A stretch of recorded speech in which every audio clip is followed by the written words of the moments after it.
नमस्कार दोस्तों, PKR fact point में आपका स्वागत है। मित्रों, पिछले वीडियो में हमने यूरोप के देश और उनकी राजधानियों से अपना परिचय किया था, लेकिन इस वीडियो में मित्रों आज हम देखेंगे यूरोप के पर्वतों के बारे में।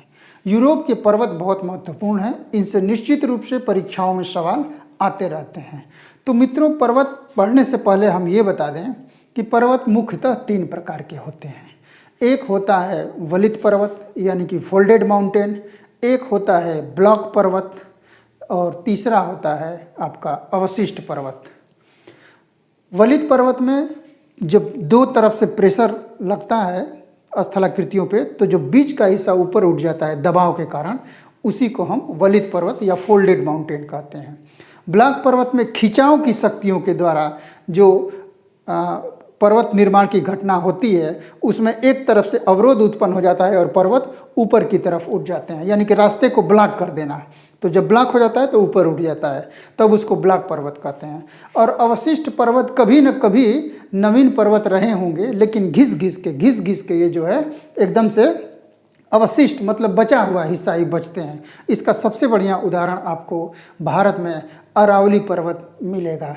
और ब्लॉक पर्वत की जहाँ तक बात करेंगे मित्रों, तो फ्रांस में वास्चेस और जर्मनी में ब्लैक फॉरेस्ट, ये जो हैं ब्लॉक पर्वत के बहुत बढ़िया उदाहरण हैं।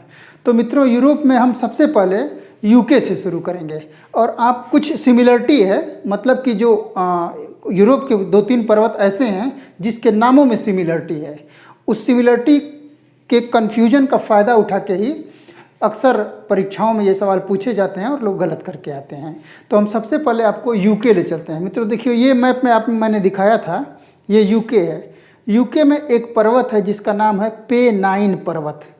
इसको आप याद करिएगा, यूके में है कौन सा पर्वत? पेनाइन पर्वत।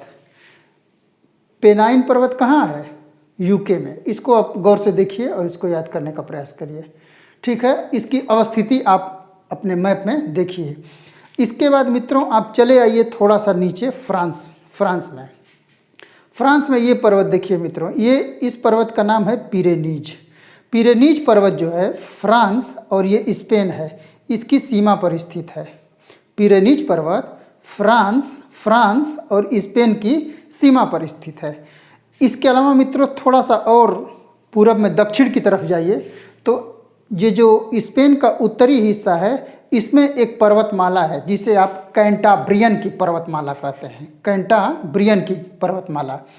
अब मित्रों ये क्रम से एक श्रृंखला के रूप में कुछ पर्वत फैले हुए हैं। स्पेन में कौन सा है? कैंटाब्रियन। इसके थोड़ा नीचे आप आएंगे तो सेंट्रल कॉर्डिलेरा पर्वत आएगा। उससे थोड़ा आप नीचे जाएंगे तो सियरा मोरिना नामक पर्वत श्रृंखला यहाँ पे स्थित है। स्पेन की बात हो रही है। इसके बाद सियरा नेवादा और ब्रेटिकन कॉर्डिलेरा स्पेन के एकदम दक्षिणी हिस्से में स्थित है, ठीक है मित्रों। तो ये स्पेन में स्थित पर्वत है। अब मित्रों आप ये फ्रांस में थे, फ्रांस में ही आप आ जाइए, एक पर्वत है यहाँ पे वास्जेस पर्वत।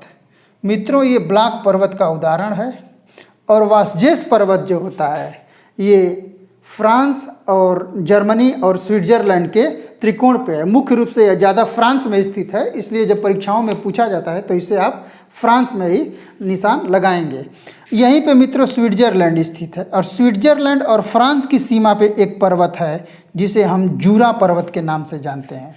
फ्रांस और स्विट्ज़रलैंड में उसकी सीमा पर, यानी फ्रांस और स्विट्ज़रलैंड की सीमा पर जूरा पर्वत स्थित है। और जूरा पर्वत अगर प्रश्न आए तो आपको स्विट्ज़रलैंड लगाना होगा, क्योंकि ज़्यादा हिस्सा स्विट्ज़रलैंड में है।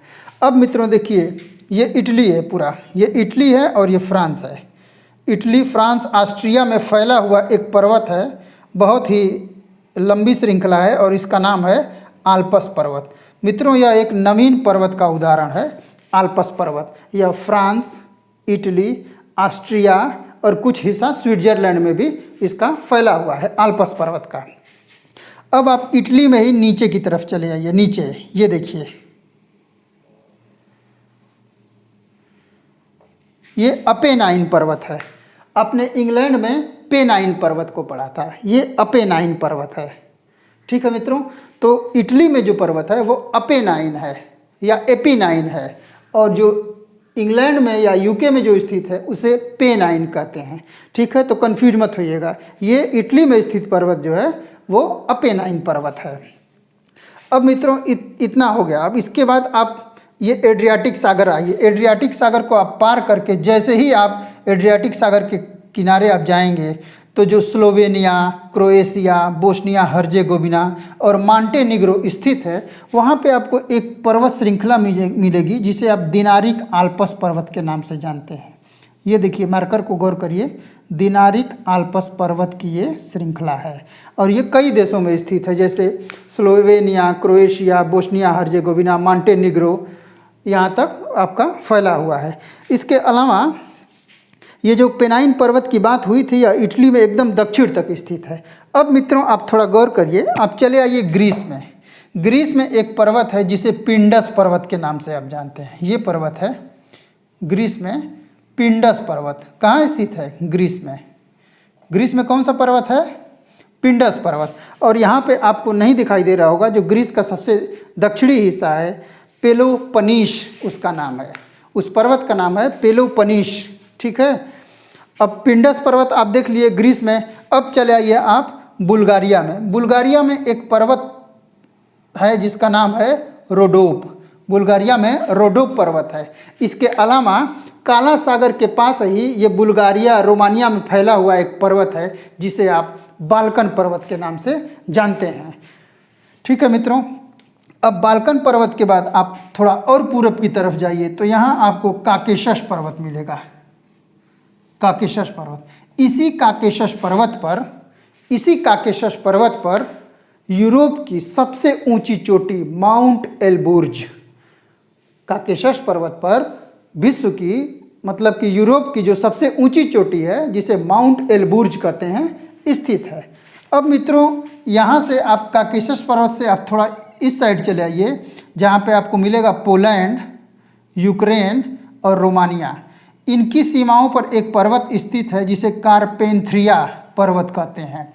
अब मित्रों देखिए, इंग्लैंड में है पेनाइन पर्वत, इटली में है एपेनाइन पर्वत, स्पेन के उत्तरी हिस्सा में है कैंटाब्रियन पर्वतमाला, और पोलैंड, यूक्रेन और रोमानिया में है कारपेंथ्रिया पर्वत। ये कुछ नामों में सिमिलरिटी है, इसलिए कन्फ्यूजन हो सकता है। इसके अलावा मित्रों रूस और बेलारूस के इलाके में एक पर्वत है जिसे आप ट्रेटा पर्वत के नाम से जानते हैं। अब मित्रों देखिए, कैस्पियन सागर और यूराल पर्वत एशिया और यूरोप की सीमा बनाते हैं। तो ये देखिए, ये यूराल पर्वत पूरा जो है उत्तर से लेकर के दक्षिण में नीचे तक एक पर्वत श्रृंखला के रूप में फैला हुआ है।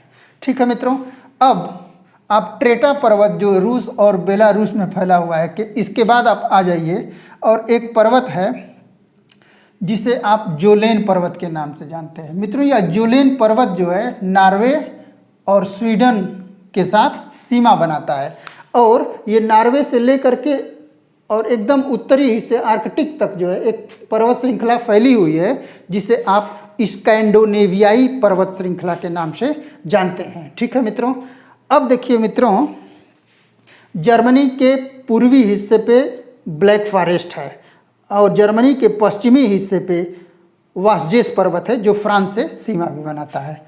इसके अलावा मित्रों कुछ और पर्वतों के मैं नाम बता दूं।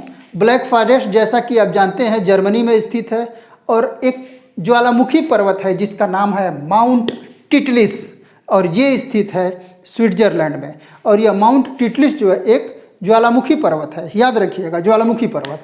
इसके अलावा स्ट्राम्बोली, विशुवियस और एटना, ये जो हैं ज्वालामुखी पर्वत हैं, और ये इन पे जो है इटली का अधिकार है। ठीक है मित्रों, तो ये यूरोप के कुछ महत्वपूर्ण पर्वत हुए। आप इन्हें कंठस्थ करिए और मैप में देखने का प्रयास कीजिए, तब जो है ये तैयार होंगे और ये हमेशा के लिए आपके कंठस्थ हो जाएंगे। ठीक है मित्रों, हमारे द्वारा दी गई यह जानकारी अगर आपको अच्छी लगती है तो इस चैनल को लाइक, शेयर और सब्सक्राइब कीजिए। मिलते हैं अगले वीडियो में यूरोप के बारे में कुछ और जानकारी लेकर। तब तक के लिए नमस्कार, जय हिंद, जय भारत।